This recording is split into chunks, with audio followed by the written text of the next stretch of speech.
All right. Fucking phone keeps falling off the thing. I'm trying to do this. All right, so how we doing? I just got home from seeing Ty West's new film X, which everybody was like, "Was that the porno slasher movie?" And I was like, "Yes, it was." I couldn't get this at my theater. It didn't really fit the family aesthetic that we have, so I had to go to another theater to see it. Um, Nobody wanted to come with me, so I went and saw it by myself. But that's all right. I was the only one in the theater, and I really enjoyed myself. So this movie is directed by Ty West, director of House of the Devil, which I really, really dig. That one had this. I mean, he's done a lot of other cool shit. He's done a lot of TV recently, Wayward Pines and stuff like that, which M. Night Shyamalan produced because this movie X kind of has like a The Visit vibe to it a little bit.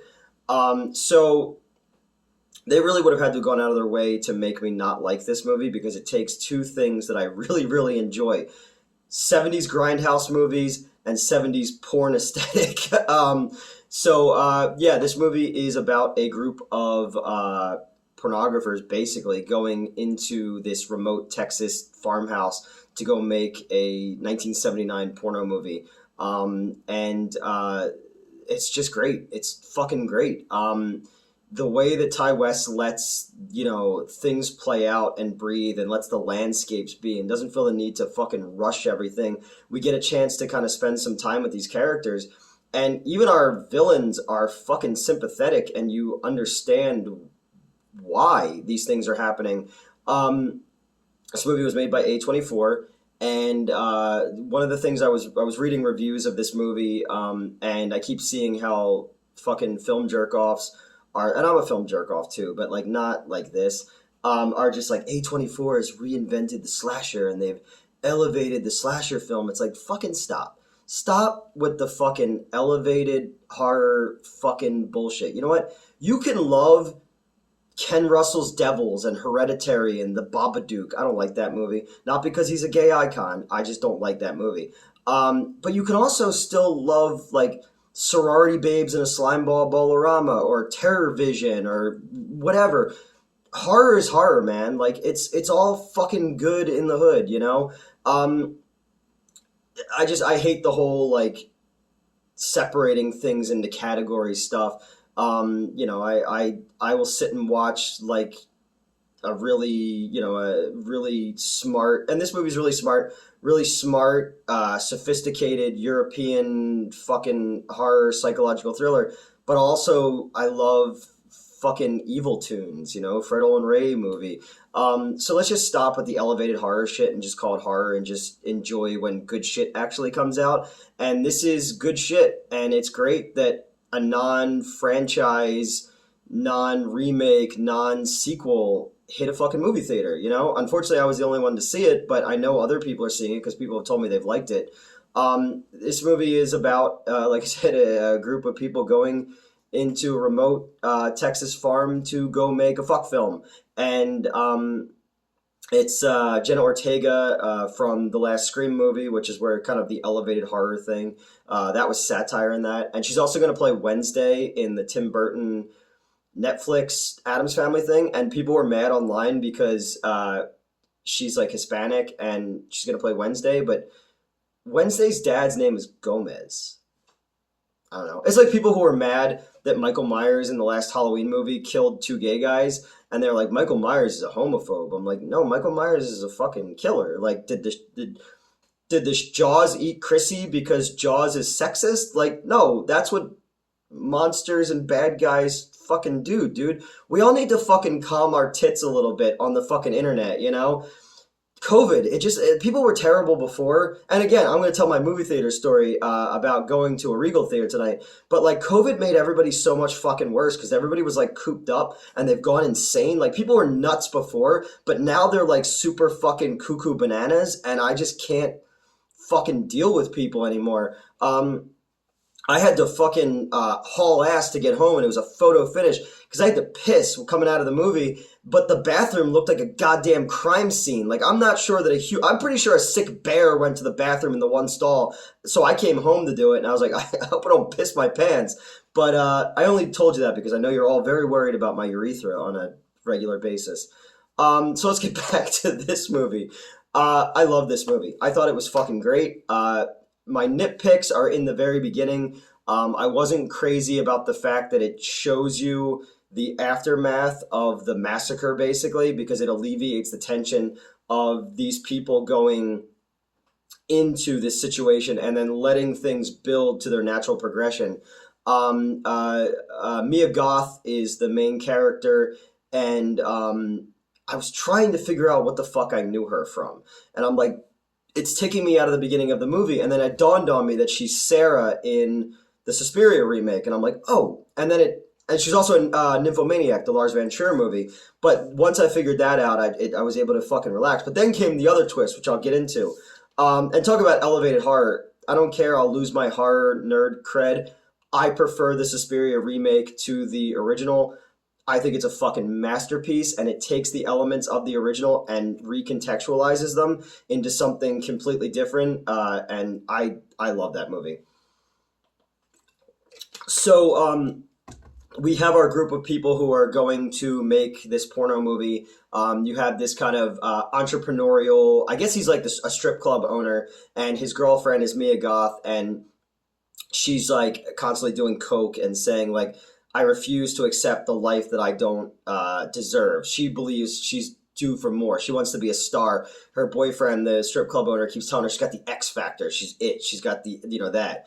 And then you have Brittany Snow, who is already a porn name, but usually you see her in like kind of bubblegum pop shit. So it was cool to see her in something like this, and why I like this movie and why they let things play out in these great masters and letting things breathe. And it feels like Texas Chainsaw Massacre until the crocodile's introduced, and then it fucking becomes Eaten Alive, which is another Tobe Hooper movie. Or is it an alligator? I've never been to Texas. Texas people, do you have alligators or crocodiles? I'm not being racist. I just don't know the difference. And then you have, you have Kid Cudi is in it, and he's really good as well. And then you have this filmmaker and his girlfriend, who is Jenna Ortega. And the filmmaker wants to make an elevated porno movie. He wants to make like art. He wants to make cinema. It doesn't just have to be tits and balls and all that shit, Then, you look at somebody like Wes Craven, who is one of the most premier horror directors. He got his start doing porn. Like a lot of these people. Fucking Spalding Gray was in a porno movie. He was in The Farmer's Daughter from 70 something. I don't know, look it up. Tell me in the fucking comments. And then the porno movie they're making is called The Farmer's Daughters, plural. It's like aliens. There's more of them. But not Alien 3. Don't YouTube search that one.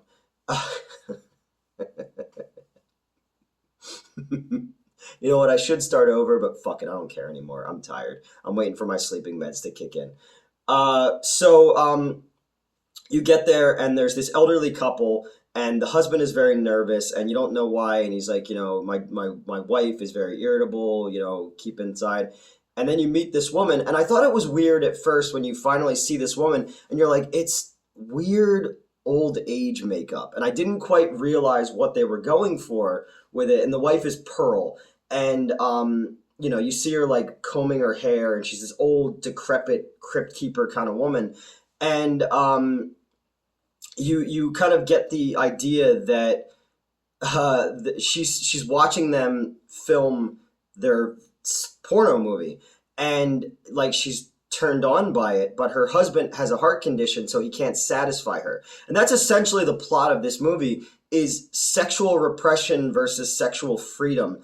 You have these young people who even wax poetic about, what they're doing and why it's not sinful.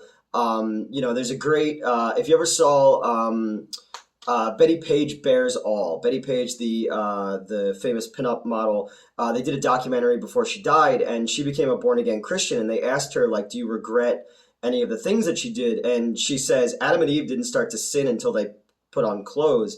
And I was like, okay, that works in this regard as well, that these people see it as, they're young now, they're only going to be this way once, they want to enjoy life, and their freedom and sexuality scares people, and that's a power that they have. And then you have this woman who we find out she used to be a dancer, and she used to be beautiful, and she tells Mia Goth that, like, it goes away one day, you'll lose it at one point. And then you realize, oh shit, Mia Goth is Pearl. It's Mia Goth in the makeup playing both roles. And once I realized that, I was like, holy shit, like this really fucking well done the way that they did that.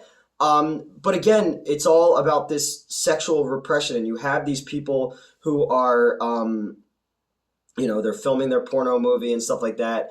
And Jenna Ortega is the sound girl, and she's asking that, she's the one who seems like what they're doing is wrong. And then she says, well, no, I want to be in the movie.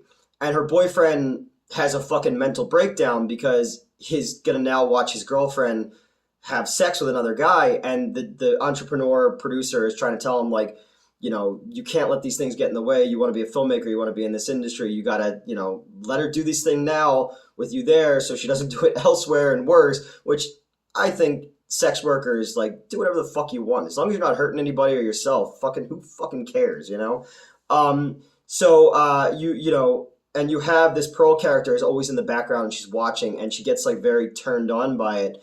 And they go and they film the sex scene with Jenna Ortega, and they don't show it. They keep her kind of innocent. But there's a lot of nudity in this movie, a whole lot of nudity, and a crocodile or an alligator. And after the sex scene, the director, everyone's in bed, and the director is, he's in the shower and he's crying because he can't wrap his mind around it. It's not like in Zack and Miri Make a Porno where they're like, it's not you and I fucking, like our dicks and vaginas know that it's acting, once the camera goes on, it's not you anymore. Because I've had we've had, independent film shoots where women are just like, well, my boyfriend has to be there. And I'm like, that's fine, feeling safe and all that kind of stuff. But like, you're not doing it. Your character is doing it. And you as an artist need to be free to do that shit, If you signed up for this and you don't feel comfortable with it, then then tell me you don't feel comfortable with it and we won't fucking do it, That's how it goes. There's scenes with a lot of actresses that were just like, I don't know if I want to do it that way. And then I go and I rewrite the script and I make it something different. So I'm still getting what I need to move the story along, but they feel comfortable. My biggest concern always is making sure the actors and actresses are safe and feel comfortable and feel like they can do whatever on our sets. Because I get a lot of shit for wanting to have that grindhouse aesthetic too, and I love half-dressed girls and girls covered in blood and all that kind of stuff. I like that in movies, and I like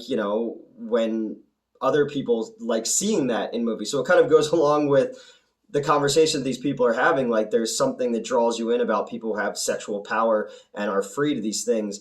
Where was I? I got way off topic there. I don't know. I'm talking about fucking half-dressed girls, but just watch this channel. Everything I do is like that. And then, so the director is going to split, and he's had enough, and he goes outside in the middle of the night, and there's Pearl, the old woman, standing there, and, he tries to, help her inside because he thinks that she's, got dementia or something like that, and she starts to, feel him up.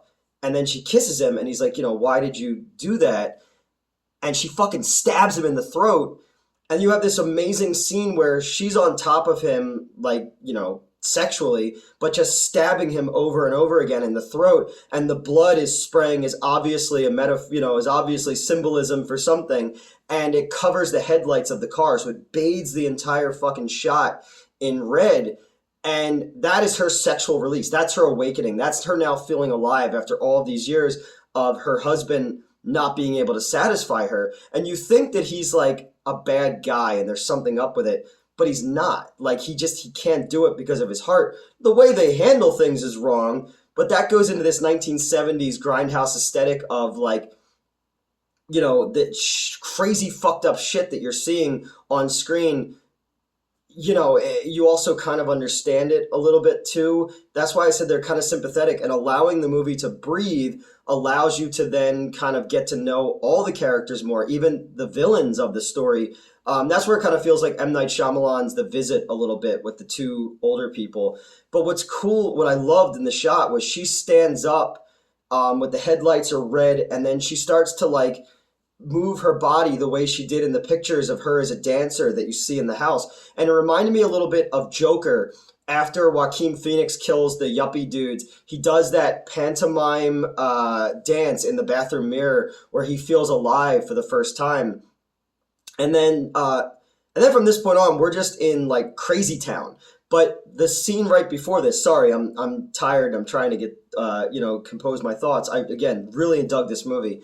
The scene right before this, when they're talking to Jenna Ortega, and when she says she wants to be in the porno movie, he goes, "You can't just change the story in the middle like this. It can't become something else." And she's like, "Why not? Psycho did it." And he's like, "Well, that was a MacGuffin, and that's a horror movie. This isn't a horror movie." And right there, boom. Now we're at the Titty Twister bar in Once Upon a Time in Hollywood. We're in the scene where Marion Crane dies in Psycho. You even see a car submerge in the swamp later, like Marion Crane's. And now the story, woof, it flips and it becomes a horror movie now. And having that buildup of getting to know these characters, getting the layout of this environment now allows the horror to take shape. And I really, really enjoyed that, and I'm really happy that they did that. I just wish they took out that scene in the beginning where you know where it's going to end up. And then from here, Pearl's husband goes out looking for her with, with the African American, with Kid Cudi. Couldn't remember his name. I was like, DJ Cudi? Kid Cudi. Goes out with him looking because Kid Cudi's character used to be a Marine, and the old man says that he served as well. So he's helping him because he's worried that the wife fell into the pond and will get eaten by the crocodile or alligator again. I'm a specious. And at the same time this is going on, Jenna Ortega's character goes into the basement of this house to get another lamp and finds her fucking boyfriend strung up with his dick cut off, and then realizes that she's locked in the basement with him. Mia Goth is asleep, and Pearl gets in bed with her completely nude and is like rubbing blood all over her. It's fucking crazy, like the shit that starts to happen. Great practical effects. It doesn't go over the top with its gore. And then it ultimately brings you to this fucked up ending of divine intervention, where everybody's dead. Brittany Snow gets eaten by a fucking crocodile. Jenna Ortega gets her head blown off with a shotgun out of nowhere. But when she like has her last gasp, it kills the old man, gives him a heart attack, and Jenna Ortega, or not Jenna Ortega, I keep saying her name, Mia Goth, the girl from Suspiria, takes the gun, but the gun's not loaded. And when the old one, Pearl, when she goes to shoot herself, essentially, the gun backfires and fucking throws her into the yard. And the whole thing is framed by the TV down here as this preacher is talking about sin and about divine intervention and Jesus and all this kind of stuff. So it's this great shot where everything's happening down here in the frame, but you see the action over here. And then Jenna Ortega fucking runs Pearl's head over, splatters everywhere, and then leaves. And then you cut to the next day where the cops come in and they see everything that's happened, and they're like, what the fuck happened here? And then they get the camera, what they were making the porno movie on, and they're like, what do you think's on there? And the sheriff's like, a fucked up horror movie. And then boom, we cut to the red band X logo that used to be on the ratings, and it takes you into the end credits, which the first half, before you get to everything, has this great 16 millimeter grindhouse grain scratched film vibe to it. You can even hear like the sound of it going through the projector, and obviously that sound is burned into my fucking brain because 23 years of running movie theaters, my office used to be in the projection booth, so I spent most of my time with those machines running, so I know those sounds, as like I know the sound of my own voice, and I love the texture, the sound of film going through a projector. The sound that it makes is just like so cool, and that's why I miss film so much. So I would recommend the fuck out of this. Sorry if I spoiled it for you. It's not playing all that wide, so I was hoping, I'm glad it's playing in theaters, but I was also hoping it would kind of be streaming too, so that I didn't have to go to a Regal theater and all that shit. But I would definitely say check this one out. It's fucking great. The music is fantastic. The score is made up of the sounds of moans and gasps that work into this this incidental music almost. I can't really explain it. And there's sounds of ecstasy that are also sounds of the gasping horror, and I like how it kind of blurs into it, and it creates this like this tension and this weird vibe to everything. Again, this movie feels like Three on a Meat Hook. It feels like Deranged. It feels like Texas Chainsaw Massacre. It feels like Touch of Satan a little bit too, with like the pitchfork and the old age makeup. That's a Mystery Science Theater episode too. I really dug this movie. I really say if you get a chance to check it out. It's good to see, original horror in theaters. And apparently they already shot a fucking prequel to this that's just called Pearl. That's going to be coming out soon. So I'm really excited to see that. And I want to see more movies like this. I love movies that are, they're in the style of those old exploitation movies, but they're not winking and nodding at you all the time and saying, remember this from Texas Chainsaw Massacre? Remember this? I don't like that. That's why I dug, Turbo Kid so much more than Kung Fury, because it wasn't trying to be anything more than saying, this is the playground that we all understand. Now we're going to play in that playground, and your brain is going to connect the dots for you instead of me going, look, remember? Look at that, So yeah, it's now almost 2 a.m. My meds are starting to kick in a little bit, so I'm starting to lose a little bit of steam. So thank you for watching. Please like, share, and subscribe. And I'm going to go sleep. And if you saw the movie, let me know what you thought. And I have a porn horror movie script too called Nude Beach Bloodbath, not Newt Beach Bloodbath. Although one day I want to make t-shirts that say hashtag send newts, but I'm not popular enough for merchandising. So I had a script called Nude Beach Bloodbath about a female porn director producer who wants to make her bones, pun, in a male-dominated industry. So she goes out of her way, almost like the director in King Kong, to finding this island where they can film this like really beautifully shot artistic porno movie, and it turns out to be an island in the Bermuda Triangle that was lost, that's got Nazi zombies created by Atlantean technology, and it's just this fucking, you ever see Shockwaves with Peter Cushing? Sort of along the line of that, but with like professional sex idiots as our heroes. So, maybe one day I'll go down to Florida or something in the Keys and make that. Maybe if Florida Man Saves Christmas does well, I'll have an excuse to go down to Florida. So that's it. I'll stop rambling. Have a good night, everybody. And X, go check it out.